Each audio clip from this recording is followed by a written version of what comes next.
ano ang pwede kong gawin kung mali ang gender sa birth certificate ko? Ayan, napag-usapan na rin to nung nakaraan, di ba, Oo, Attorney ano pa M? lang.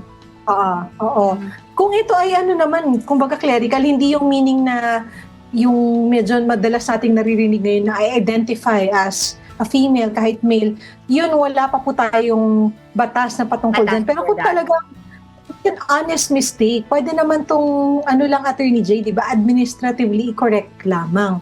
Kung O lalo na pagkakamali kung sa talagang lalo na kung talaga obviously. pagdating mo doon, talagang babae ka naman talaga at mapapatunayan mo yun, tapos nagkamali ng lagay doon sa birth certificate mo, pwede naman yun, parang administrative lang ito, parang hindi na siya, ano pa, yung parang ipa-file mo pa yung change of, Accord. yung pag nag-file ka ng change of name petition talaga, di ba, Attorney M?